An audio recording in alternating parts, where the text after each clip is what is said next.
porque soy tu hijo, Señor, y tú me bendices.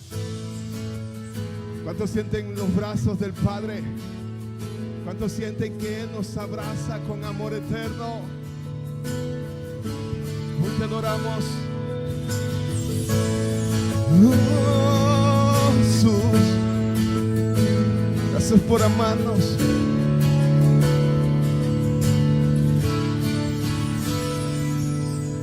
Aún siendo así, pobre pecador, Dios me ama. ¿Cuántos sienten ese amor incondicional?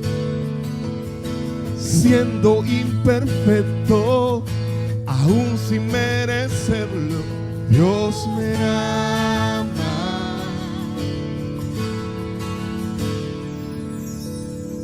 Si estoy fuerte, si yo estoy de pie, Dios me ama, aún en mis faltas y en mis errores. Si estoy débil, si yo estoy caído, Él no me dejará de amar. Sin su amor, sin su perdón, no sé qué sería de mí. Dios me amó tanto que entregó a su Hijo para morir en mi lugar. Vamos, digo fuerte, Dios me ama. Dios me ama y su amor es tan grande, incondicional. Dios me ama y siempre está con sus brazos abiertos a mí.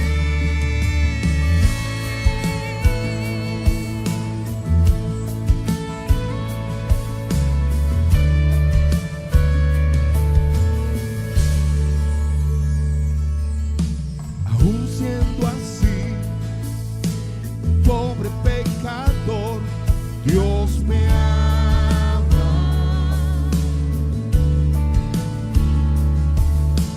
Siendo imperfecto, aún sin merecerlo, Dios me ama.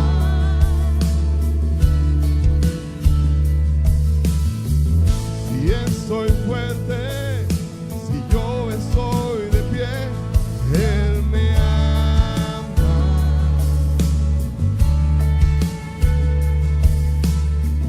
Si estoy débil, si yo estoy caído, Él no me dejará de amar. Sin su amor, sin su perdón, no sé qué sería de mí. Dios me amó tanto que entregó a su Hijo para morir en mi lugar. Dios me ama y su amor es tan grande, incondicional. Dios me ama y siempre está con sus brazos abiertos a mí. Me ama y su amor es tan grande, incondicional. Dios me ama y siempre está con sus brazos abiertos a mí. Es el amor del Padre, siempre está con sus brazos abiertos. Él no rechaza, Él acepta. Dile, Señor,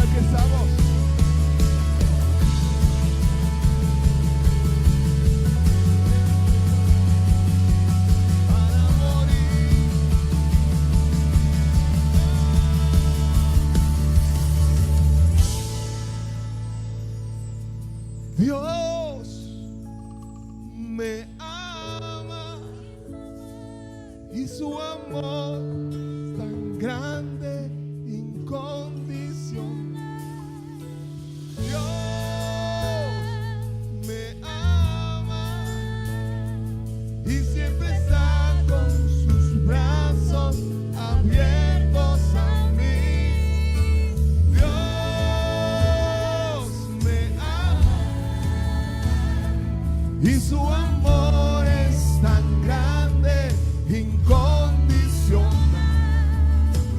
Dios me ama,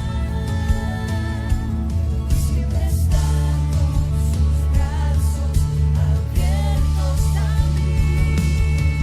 Dios me ama y su amor es tan grande, incondicional. Dios me ama y siempre está con sus brazos abiertos a mí. Dios, díselo, con amor eterno Él nos ama, tan grande, incondicional. Dios me ama y siempre está con sus brazos abiertos a mí.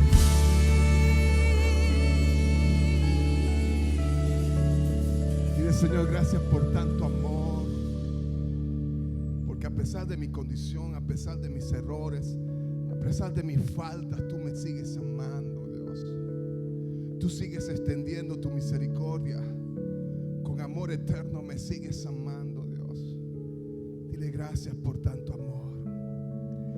Quiero corresponder a tu amor, Señor. Dáselo fuerte.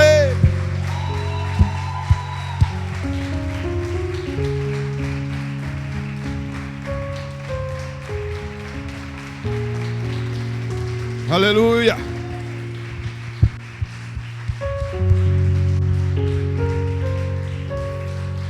Dile al que tienes a tu lado, hoy se pudre el yugo. Dile, hoy se pudre el yugo.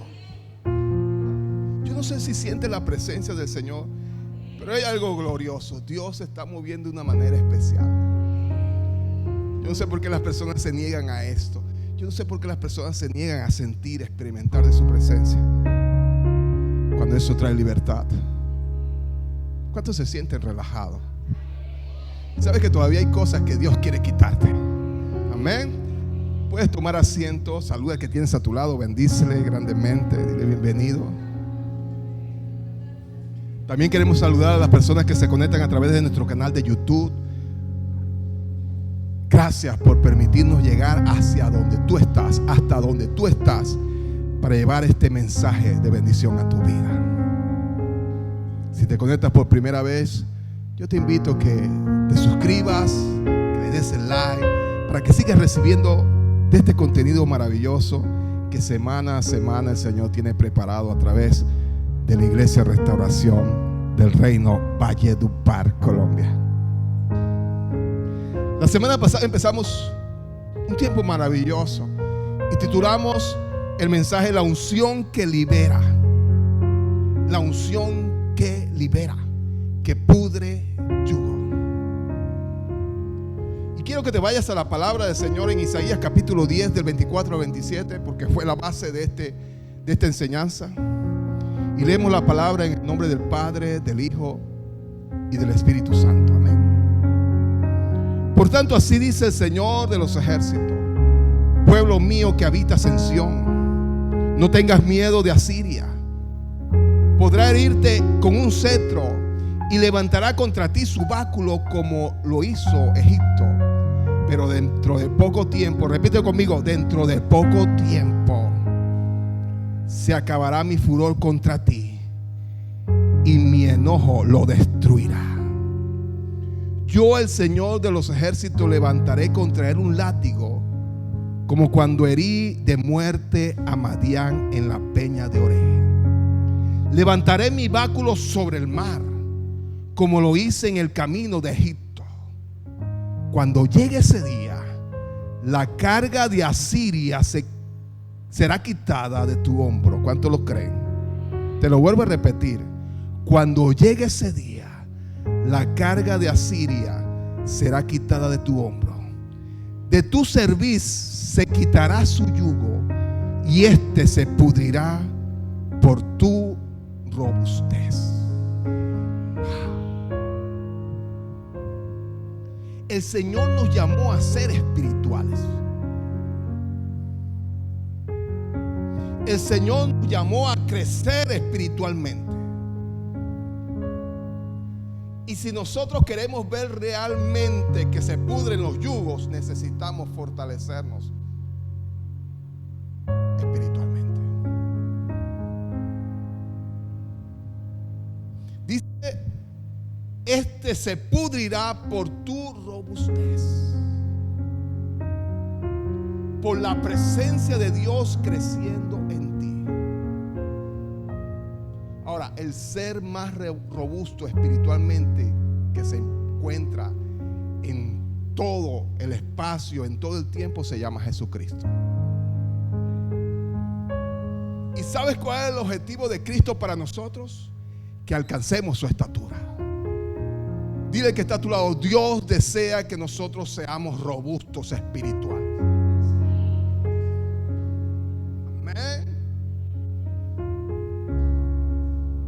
Y cuando hablamos de yugo, hablamos de algo que es puesto, una carga pesada que impide el avance, algo que oprime, algo que desgasta, algo que te roba las fuerzas, que impide que tú avances, que te bloquea, que te estanca, que te encadena, que te esclaviza. Eso es un yugo. Y aquí no están hablando de Asiria. Asiria fue un ejército, fue una nación que colocó un yugo pesado sobre el pueblo de Israel. Y todos sabemos que esos yugos llegan porque el pueblo decidió apartarse de Dios. Y quiero decirte, cuando nos apartamos de Dios, el yugo de las tinieblas llega sobre nuestras vidas. Amén.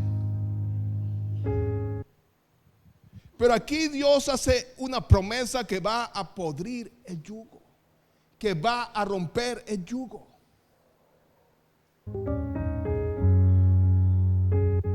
Y dice que lo vas a hacer de dos maneras. Como lo hizo con Madián, que lo vimos el domingo pasado. Y hoy vamos a ver cómo lo hizo con Egipto.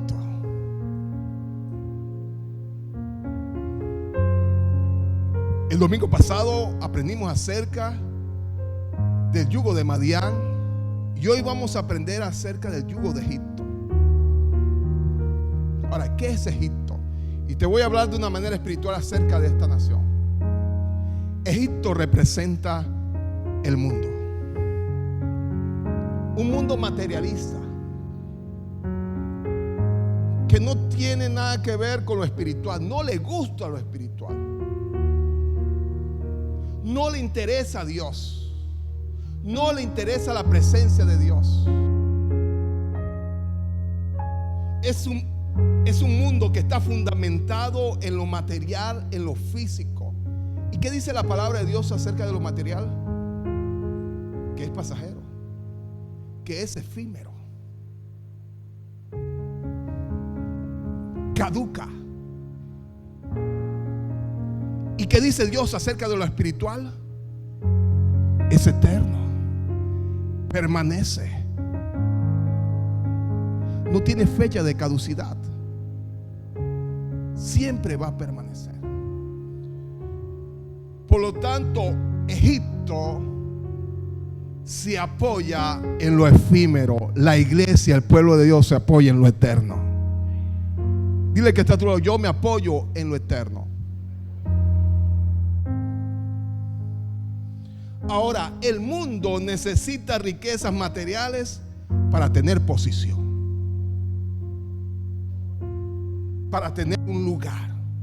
Sin las riquezas materiales, sin el dinero, sin las posesiones, es nada. Eso es el mundo. Por lo tanto, necesita sirvientes para poder estar arriba.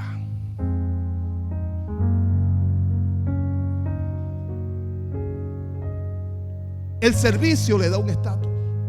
No el servicio que él ofrece, porque a él no le gusta ofrecer servicio, sino la gente que le sirve a él. Eso es Egipto. ellos no viven para servir. Ellos viven para ser servidos. El mundo no te sirve. El mundo te exige que tú le sirvas. ¿Lo puedes comprender?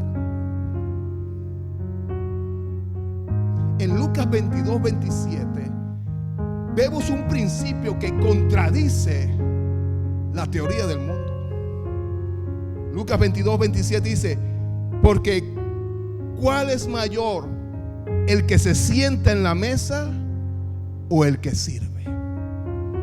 Para el mundo, el que se sienta en la mesa es el mayor, no el que sirve. Mira lo que sigue diciendo: no es el que se sienta a la mesa. Y dijo Jesucristo: mas yo estoy entre vosotros como el que sirve. Yo tengo una pregunta: ¿quién tiene mayor posición en el universo entero? Jesucristo. Toda autoridad se le ha sido dada en el cielo, en la tierra y debajo de la tierra. Por lo tanto, tú no vas a encontrar un ser que tenga tanta posición como la tiene nuestro Señor Jesucristo. ¿Cuánto le dan la gloria a Él? ¿Cuánto lo pueden exaltar? Pues allá en el mundo, si te sirven, tú eres el mayor.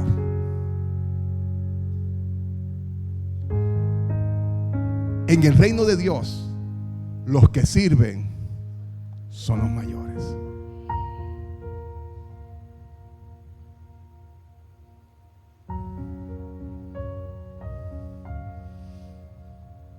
Egipto entró en la historia de Israel con un propósito tremendo. Todos conocemos la historia, cómo llegó Israel a Egipto. Llegó para bendecir a Egipto. Y ellos también fueron bendecidos.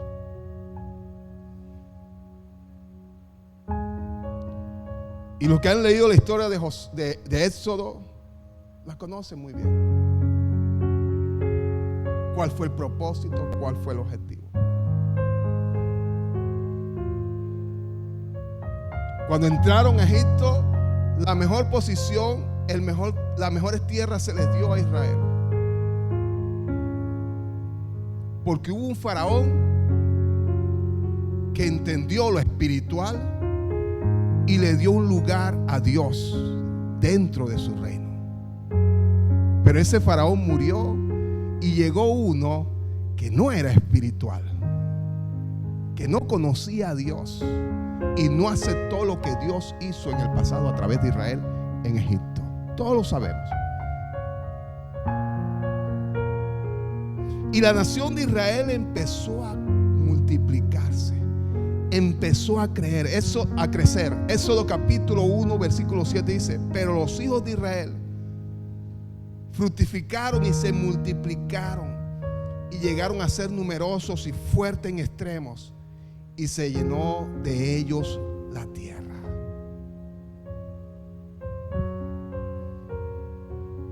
Este es un principio que Dios quiere establecer a través de la iglesia en la tierra. Dios quiere que nosotros llenemos la tierra. Dios quiere que nosotros nos multipliquemos. ¿Cuánto lo creen? Ese principio lo colocó Dios en el corazón del ser humano desde que lo formó. Dios dijo: hagamos al hombre a nuestra imagen y semejanza. En Génesis capítulo 1. Y en el versículo 28 dijo: luego Dios los bendijo con las siguientes palabras: sean fructíferos y multiplíquense, llenen la tierra y gobiernen sobre ella. Dios le da un trabajo al hombre que tiene un propósito, y es la multiplicación. Dile que está a tu lado: Dios tiene un propósito contigo y es multiplicarte. Y de pronto muchas personas confunden la multiplicación con crecimiento. Sí, la multiplicación puede traer crecimiento, pero la multiplicación va más allá del crecimiento. La multiplicación es reproducir el carácter de Dios en otras personas. Eso es multiplicación. La multiplicación va acompañado con la fructificación.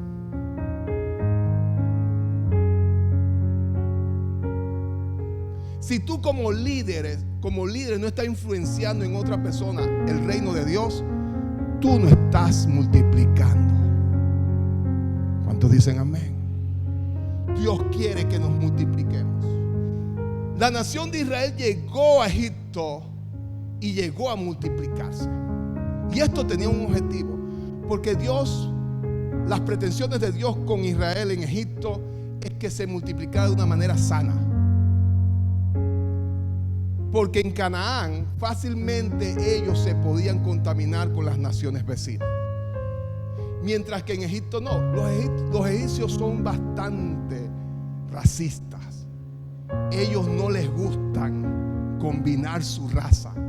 Por lo tanto, Dios tenía un propósito para que el reino de Israel se estableciera en Egipto y se multiplicara de una manera sana, pura, como Dios quería. Él sabía que si los mantenía en la tierra de Canaán, donde habían otras naciones paganas, fácilmente se podían contaminar y podían ligar su linaje con las tinieblas y con la oscuridad. Y el pueblo de Israel empezó a multiplicarse, empezó a crecer, empezó a fructificar.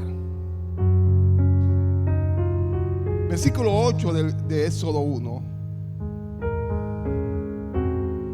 Entre tanto se levantó sobre Egipto un nuevo rey que no conocía a José y dijo a su pueblo: mirad, el pueblo de los hijos de Israel es más numeroso y fuerte que nosotros.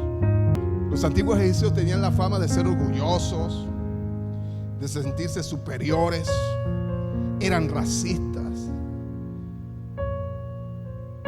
despreciaban al pueblo judío, especialmente este nuevo faraón que se había levantado. Le gustaba discriminar. Pero Egipto necesita sirvientes. Y ellos empezaron a ver a Israel como sirvientes. Ningún egipcio se involucraba con un israelita. Pero los egipcios empezaron a ver la multiplicación y dice: si la servidumbre aumenta, nosotros estamos perdidos. Se atemorizaron. Versículo 10 del capítulo 1 de Éxodo. Y dice el faraón: ahora pues seamos sabios para con él, con el pueblo de Israel, para que no se multiplique. Y acontezca que en caso de guerra él también se una a nuestros enemigos para pelear contra nosotros y se vaya de esta tierra. Entonces pusieron sobre ellos comisarios tributos para que los oprimieran con sus cargas. Así edificaron para el faraón las ciudades de almacenaje, Pitón y Ramsés. Y mira lo que dice: si crecen, si aumentan en número, se van a unir con nuestros enemigos y nos van a derrotar. Pero nosotros necesitamos su servicio. No podemos permitir que ellos se vayan, porque Egipto necesita el servicio de Israel.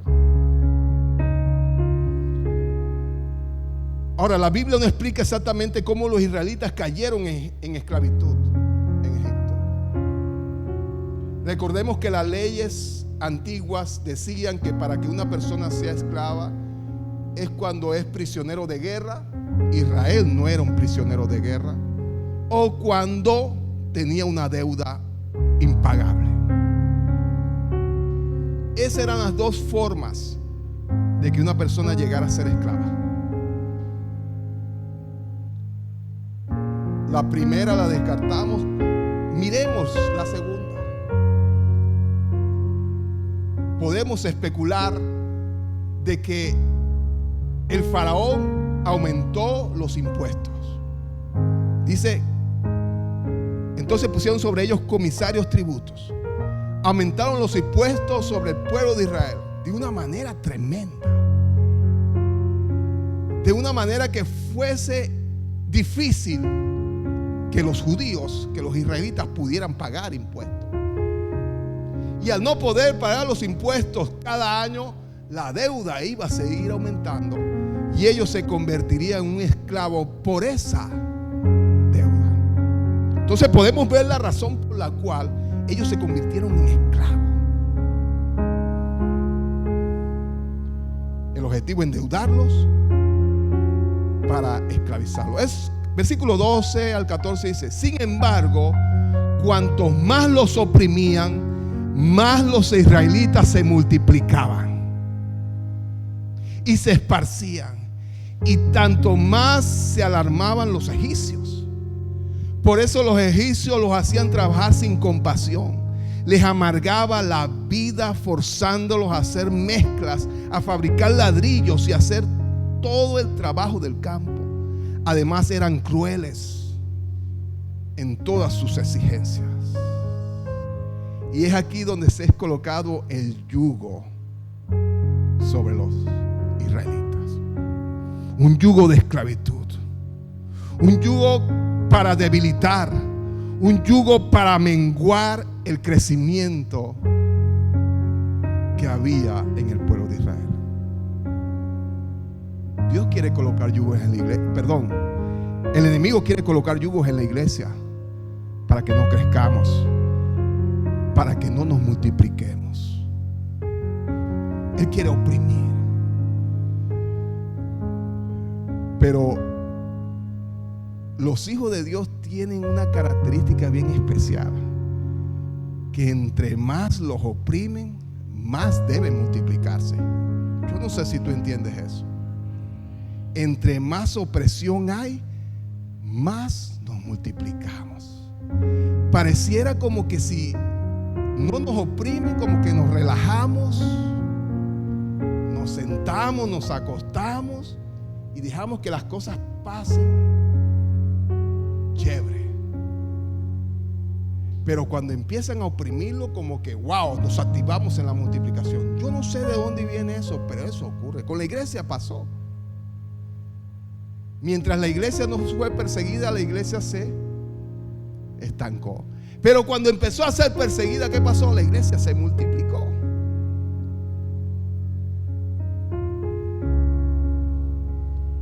Dile: Señor, gracias por las pruebas, gracias por las dificultades, porque de cierta forma nos hacen crecer. De cierta forma nos activan a la multiplicación. Y es lo que realmente Dios quiere a través de nosotros. Pero Dios no nos quiere ver sufrir.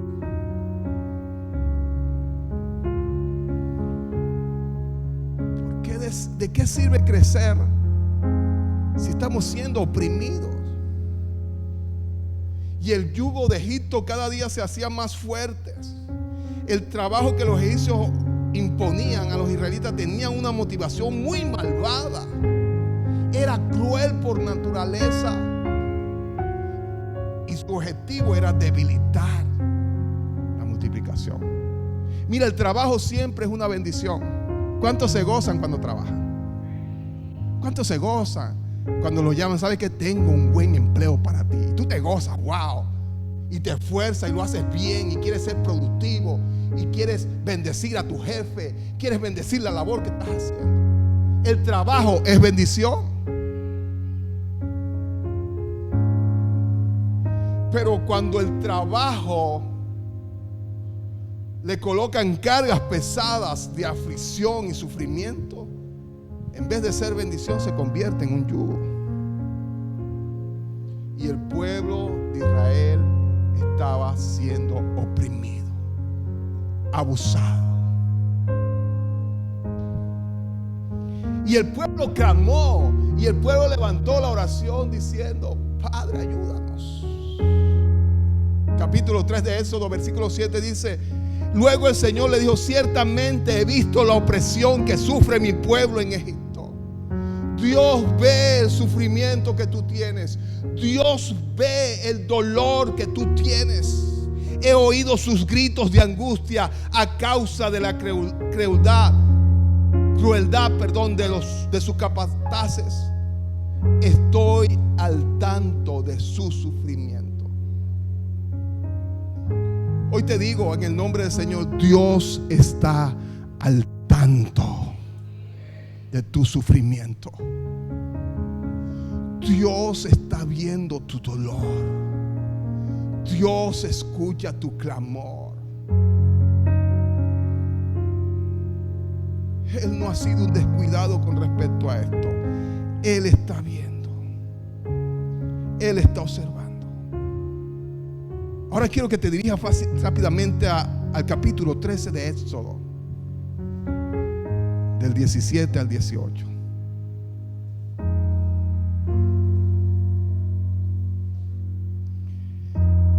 Dios empieza una campaña para liberar a su pueblo. Y todos conocemos la historia. Las 10 plagas, ¿se acuerdan? Levanta a Moisés como caudillo para liberar a Israel. Vienen las 10 plagas para demostrar al faraón que Dios es el Shaddai, que Dios es todopoderoso.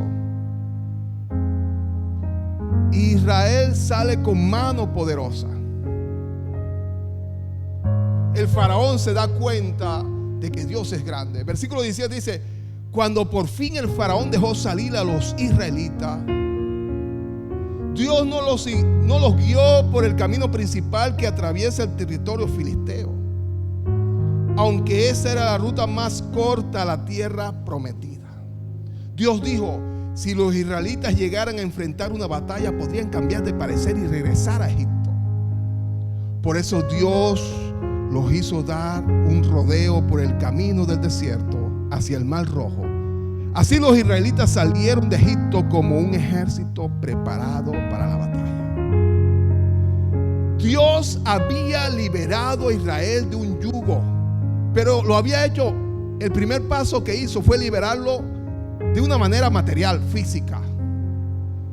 Pero ahora faltaba liberarlo de su corazón. Porque Israel fácilmente podía volverse a Egipto. Podía volver a estar bajo el yugo. Ellos aprendieron a ser esclavos de Egipto. Ellos aprendieron a ser esclavos del mundo. Mira, nosotros aprendimos a ser esclavos del mundo, a deleitarnos con todo lo que el mundo nos ofrece, a deleitarnos con la corrupción, a deleitarnos con el pecado, a deleitarnos con el materialismo. Nosotros aprendimos eso. Y el Señor sabe que nosotros fácilmente podemos volver a ese yugo, así tú te hayas convertido a Cristo. Él sabe que fácilmente puedes volver al yugo de esclavitud que hace el pecado. Y por eso Dios los mete por un camino largo. Y esto se llama prueba. Y la prueba es necesaria. ¿Sabes para qué?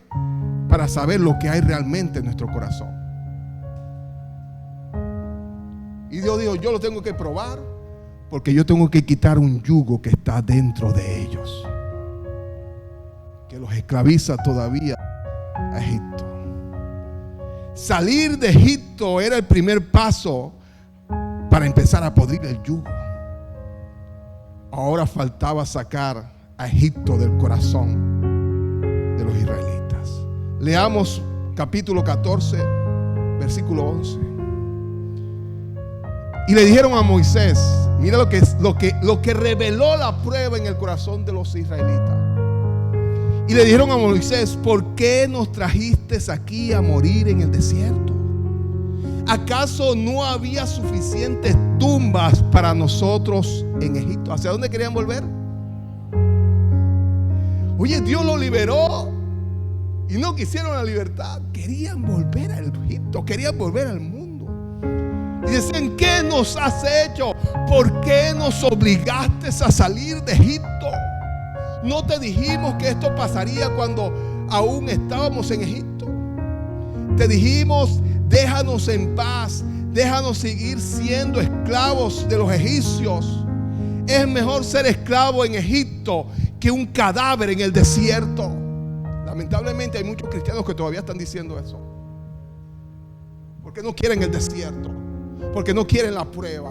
Y ellos dicen, es mejor morir siendo esclavo en Egipto que morir libre en el desierto.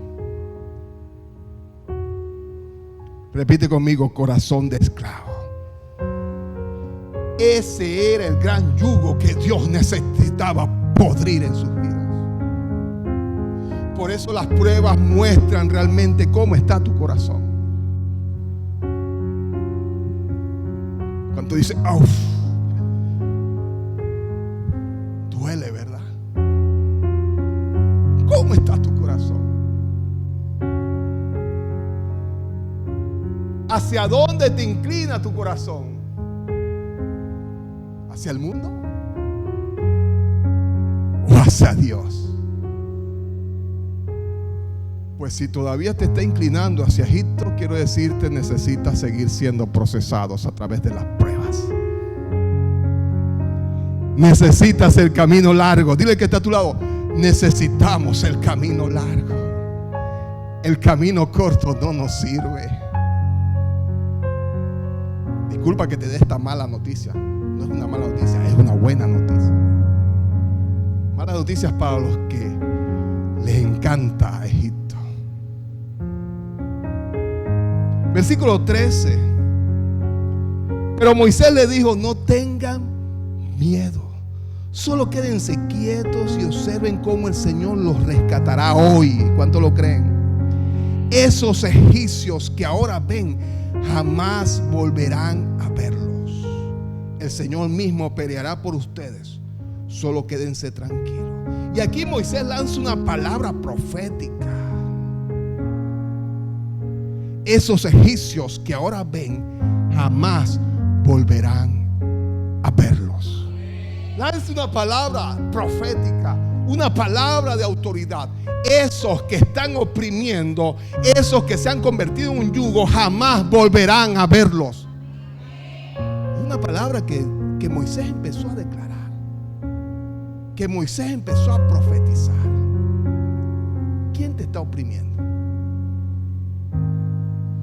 ¿Quién se ha levantado para impedir que tú avances? Para impedir que tú crezcas. Pues yo me apropio de esa palabra y también la declaro, que esos egipcios que ahora ven jamás volveremos a verlos. El Señor mismo, y no va a ser por nuestra fuerza, porque el problema es cuando tú empiezas a pelear con tus fuerzas. Y yo le he dicho, Señor, no quiero ser yo, quiero que seas tú que pelees por mí. Yo no necesito difamar ni hablar mal de nadie. Yo necesito doblar rodillas y decirle, Señor, yo dejo esto en tus manos, obra, pero no quiero volver a ver esa aflicción en mi vida. No quiero volver a ver ese yugo en mi vida. Quiero avanzar. Amén. Y te estoy hablando en lo espiritual. No te estoy hablando que te levantes contra una persona. Te estoy hablando que te levantes a orar, que empieces a orar e interceder contra todo aquello que espiritualmente está influenciando en personas para impedir que tú avances en el propósito de Dios. Amén. Dile al que está a tu lado, quédate tranquilo, papá, que Dios va a hacer. Amén. Te tengo una buena noticia, Dios está obrando. Te lo voy a repetir, te tengo una buena noticia, Dios está obrando. Pero sabes que Egipto no quiere soltar a Israel. A Egipto no le conviene. ¿Por qué? Porque si Egipto no tiene sirvientes, está mal.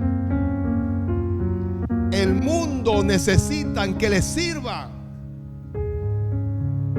Y Faraón dejó de dejó ir a Israel, pero de repente se dio cuenta: ¿y qué hemos hecho? Capítulo 14, versículos 5 al 6. Cuando fue dado aviso al rey de Egipto que el pueblo huía, el corazón del faraón y de sus siervos se volvió contra el pueblo y dijeron: ¿cómo hemos hecho esto? Hemos dejado ir a Israel para que no nos sirva. Dice que unció entonces su carro y tomó consigo a su ejército. Tomó 600 carros escogidos y todos los carros de Egipto junto con sus capitanes. Israel era su servidumbre y él tenía que hacer volver a Israel.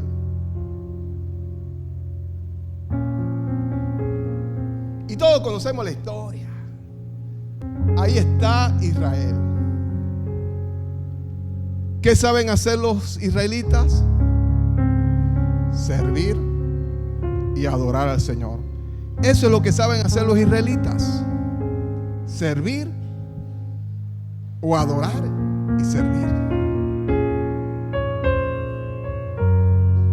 Ellos no entienden la guerra, no entienden las batallas, no son soldados.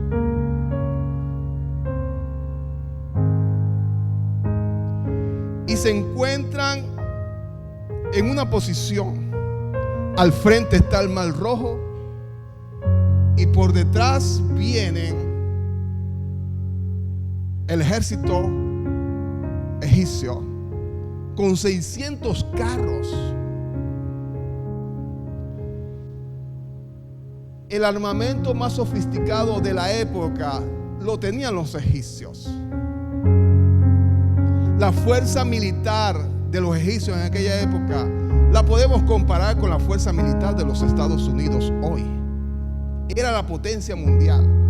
Por lo tanto, no había ningún pueblo que enfrentara a egipcios porque sabía que iban a perder con los egipcios. Tenían el armamento más moderno, tenían carros de guerra, su ejército era numeroso. Ahora, si las naciones le tenían miedo a Egipto, ¿qué quedaba para Israel? Que por 400 años lo que hicieron fue ser esclavos. Ellos no aprendieron la guerra.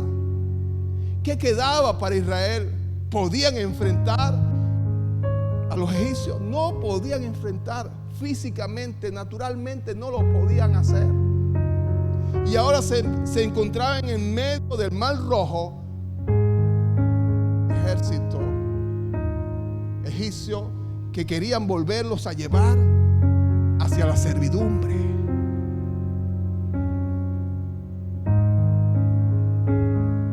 Versículo 15 de Éxodo 14.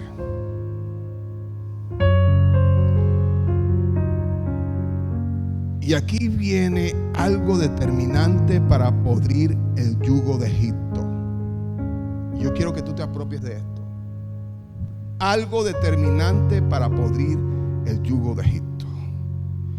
Luego el Señor le dijo a Moisés: ¿por qué clamas a mí? Mira, Moisés había declarado una palabra profética: ustedes no volverán a ver a los egipcios. Dios va a pelear por nosotros y vamos a avanzar. Y de repente Moisés se preocupó y empezó a clamar, y Dios le dice: ¿por qué clamas a mí? Si acabas de declarar una palabra profética, una palabra determinante para avanzar, ¿por qué clamas a mí? Dile al pueblo que se ponga en marcha, toma tu vara y extiende la mano sobre el mar. Divide las aguas para que los israelitas puedan pasar por en medio del mar, pisando ¿qué? Tierra seca. Yo endureceré el corazón de los egipcios y se lanzarán contra los israelitas.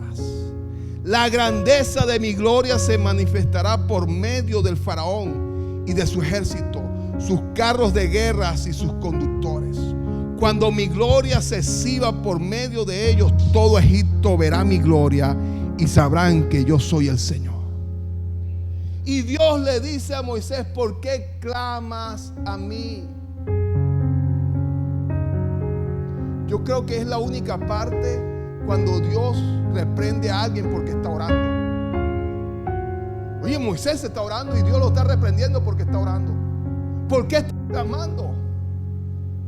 Y quiero decirte, el modo que utilizó Dios para romper ese yugo es: deja de orar y empieza a hacer. Porque hay un tiempo para orar, pero hay un tiempo donde tú tienes que actuar. Hay un tiempo donde tú tienes que avanzar. Cuando el apóstol Santiago dijo que la fe sin obra es muerta, es porque está diciendo: sabes que no te quedes solamente orando, levántate y avanza en el propósito que yo te he designado.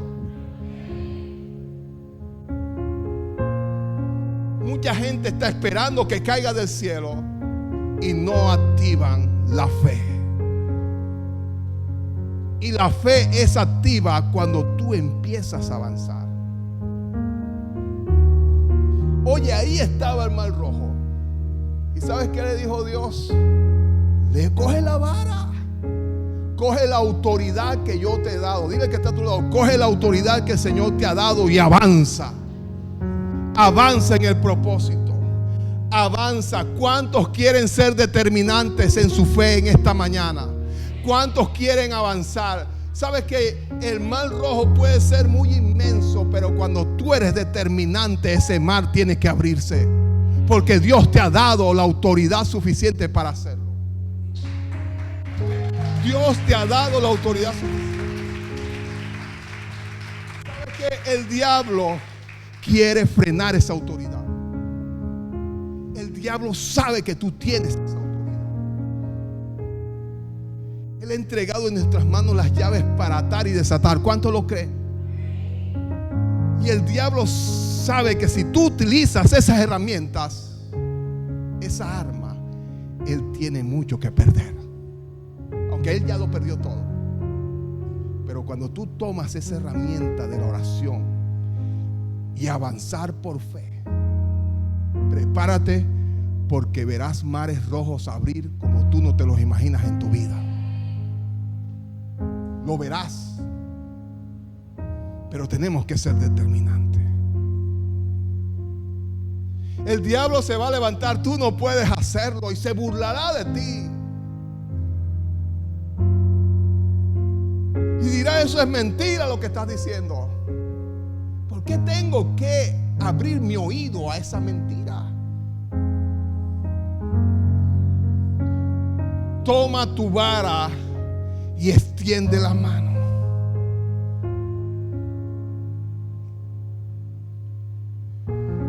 Y cuando Moisés tomó la vara, se abrió. Tú eres un canal de la unción de Dios. Te lo voy a repetir: tú eres un canal de la unción de Dios, para que se pudre ese yugo. Ahora, no se trata de yo usar la unción, sino que yo sea un instrumento para que Dios fluya con su unción en mi vida. Todo Egipto verá mi gloria y sabrán que yo soy el Señor. Y esto es un aspecto espiritual muy poderoso que la iglesia tiene que activar. Si el enemigo quiere callarte para que tú no declares milagros.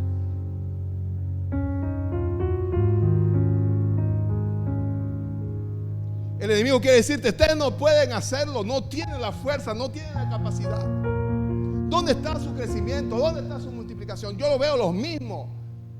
Pues quiero decirte, así no lo veamos físicamente, yo veo la multiplicación en esta iglesia y yo lo declaro en el nombre de Jesús. Amén. Aunque el enemigo diga: ustedes van para atrás, ustedes no crecen.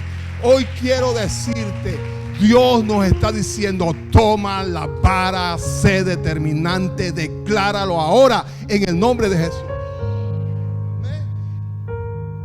Dios te está diciendo: deja de clamar, empieza a declarar, empieza a profetizar.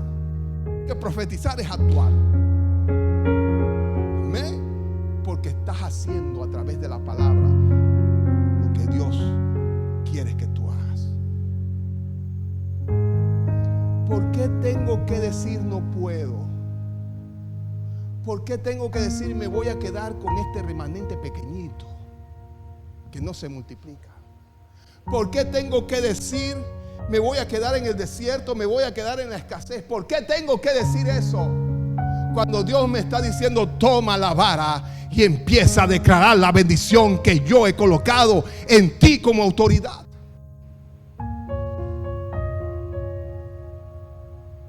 ¿Por qué si viene un enfermo de cáncer, yo no puedo declarar sanidad sobre ese enfermo? ¿Por qué tengo que dejar de hacer eso? Si Dios me ha dado la vara de la autoridad para declarar sanidad sobre cualquier enfermedad. Amén. Dios me ha dado la autoridad para declarar abundancia en cualquier escasez. Dios me ha dado autoridad para declarar fertilidad aún en el desierto. Dios me ha dado la vara para declarar que seamos fructíferos aunque los vientres estén estériles. Dios nos ha dado la vara de autoridad. Activa esa vara. Amén. Activemos esa vara. Porque Dios quiere ser glorificado. ¿Cuántos dicen amén? Nos da miedo declarar milagros. Nos da miedo declarar lo que Dios ha prometido. ¿Sabes qué? Si tú declaras la promesa de Dios, no se te va a quitar nada. Y si algunos te van a decir, tú eres un loco con estar diciendo eso, no me importa. Eso es imposible. ¿Cómo va a ser posible que se va a abrir el mar? Pues Dios le dijo, activa la vara. ¿Y el mar qué tuvo que hacer? Abrirse. Yo no sé si tú entiendes la autoridad que Dios te ha dado, pero Dios quiere que tú actives esa autoridad y que Dios se lleve la gloria. ¿Cuánto le dan la gloria al Señor? Efesios capítulo 3 versículos 10 al 11 dice: el propósito de Dios con todo esto fue utilizar a la iglesia para mostrar la amplia variedad de su sabiduría a todos los gobernantes y autoridades invisibles que están en los lugares celestiales. Ese era su plano eterno que Él llevó a cabo por medio de Cristo Jesús nuestro Señor. El propósito, óyelo bien, de nosotros como iglesia es mostrar la gloria de Dios. ¿Por qué tenemos que quedarnos callados y no tomar la vara y declarar la autoridad? ¿Sabes que así el mundo se ría de nosotros? Nosotros estamos para levantar la vara y abrir mares y avanzar en tierra seca. Así se rían de nosotros. Ahora yo te hago una pregunta. ¿Cómo te sientes mejor? ¿Cómo te sientes mejor? Diciendo soy un deprimido, soy un pobretón, soy un arruinado, soy un enfermo. O tomar la autoridad, soy un hijo de Dios, bendecido. Soy cabeza y no cola. Estoy encima y no debajo. Yo sé los planes que el Señor tiene para mí, bienestar y no calamidad. ¿Qué es mejor para nosotros? ¿Esconder la vara y declarar calamidad en mi vida? ¿O tomar la vara y declarar lo que Dios ha dicho acerca de mí? Que soy real sacerdocio, nación santa, pueblo adquirido por Dios para anunciar las virtudes de aquel que nos llamó. Yo te hago una pregunta en esta mañana. ¿Qué es más conveniente para ti? ¿Preocuparte por lo que demás piensan cuando tú declaras las palabras del Señor? ¿O declarar calamidad en tu vida? Hoy quiero decirte, así se rían de nosotros, así se burlen de nosotros, levantamos la vara y desatamos la autoridad de Dios, porque como iglesia somos llamados a eso. Así se burlen de nosotros. Amén. ¿Cuántos dicen amén? ¿Cuántos le dan un fuerte aplauso al Señor?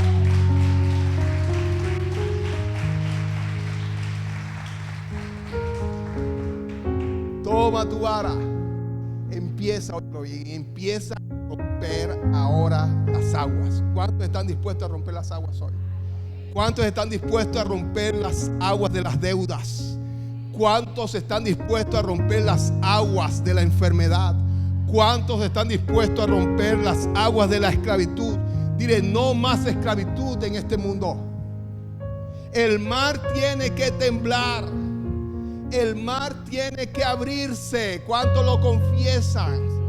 Tiene que abrirse. Mira lo que dice Salmos, y quiero que te apropies de esta palabra. Salmos capítulo 77, versículos 16 al 20. Y te lo vuelvo a repetir. El mar tiene que temblar cuando tú levantas la vara de autoridad del Señor.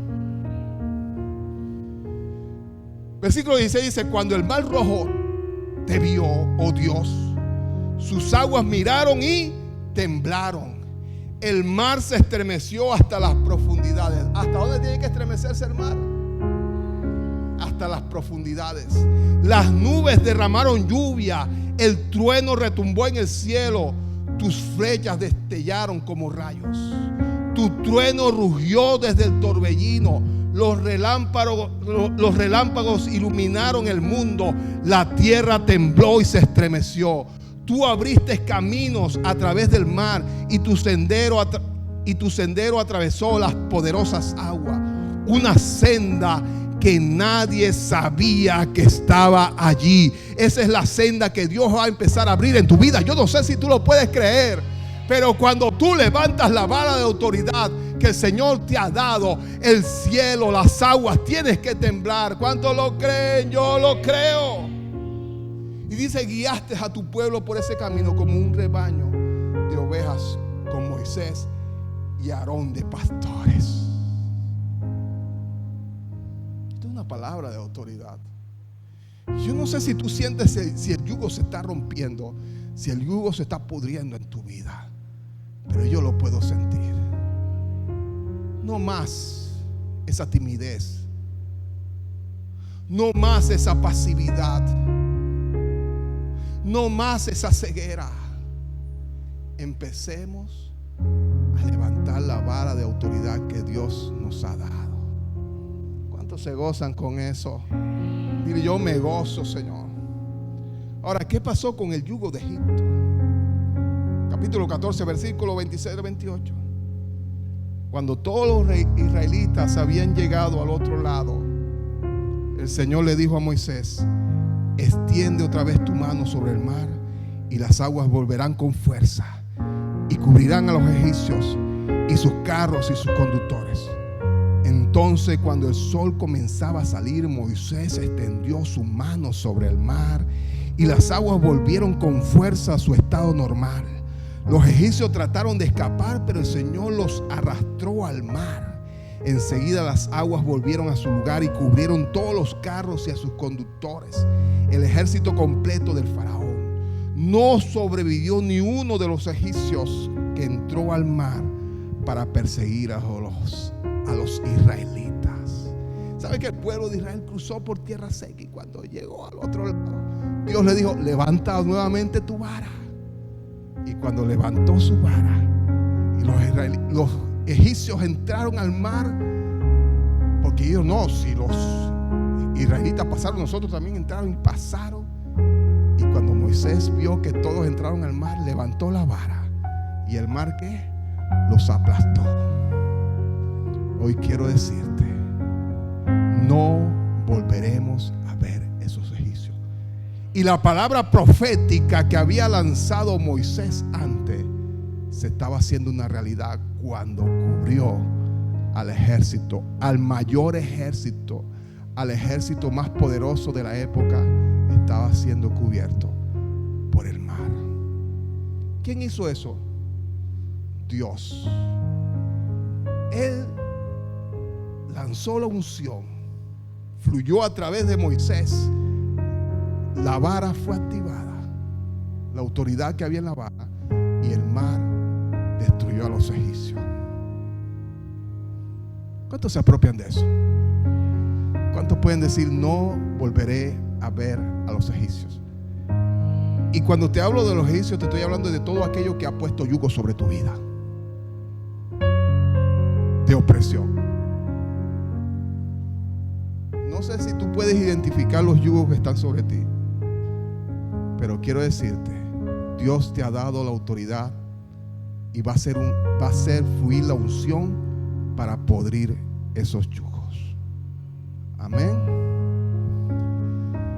A muchos todavía les sigue gustando Egipto. Prefieren el yugo de Egipto, aunque sea duro y pesado. Y Dios te dice: ven, yo quiero hacerte descansar. Mi yugo es fácil y ligera mi carga. Es incomparable con el yugo egipcio. Para muchos, Egipto es rival de Dios. O sea, el mundo es competencia de Dios para muchos. Hoy quiero decirte, Dios no tiene rival, porque nadie puede con Dios. Nadie puede competir con Dios. Y me atrevo a decir que ni siquiera tiene enemigos.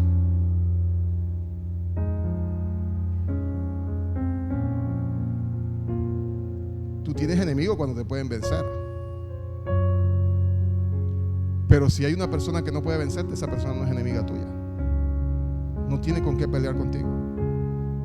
Dios no tiene enemigos porque no hay nadie que pueda levantarse contra Dios y pelear contra Él.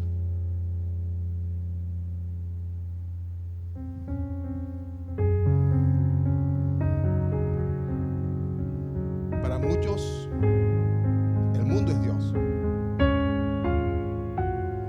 Para muchos, el mundo sigue siendo el sustento para calmar el hambre física. Y están yendo a Egipto. No buscan a Dios, buscan a Egipto. Si estoy siendo perseguido, ¿a dónde debo ir como cristiano? Debo ir a Dios. Pero hay muchos que están siendo perseguidos y están yendo al mundo.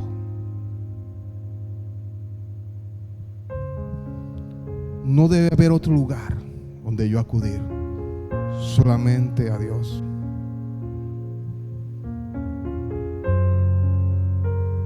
La gran pregunta que debemos hacernos hoy: ¿el mundo tiene el lugar de Dios en tu vida?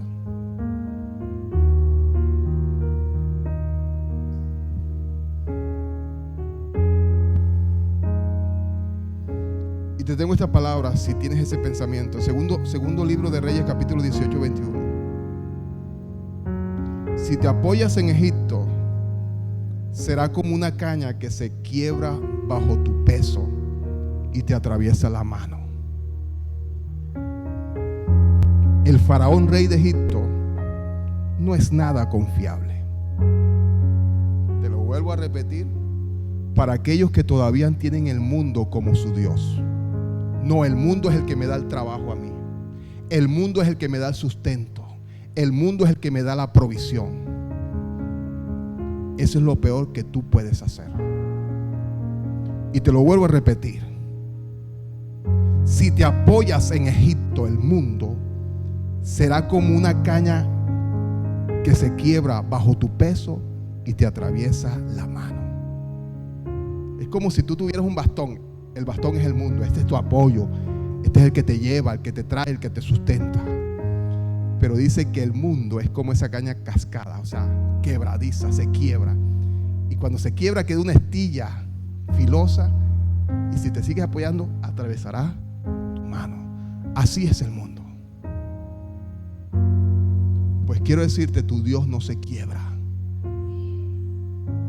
Tu Dios es fuerte. El faraón, que es el rey de Egipto, que es el diablo,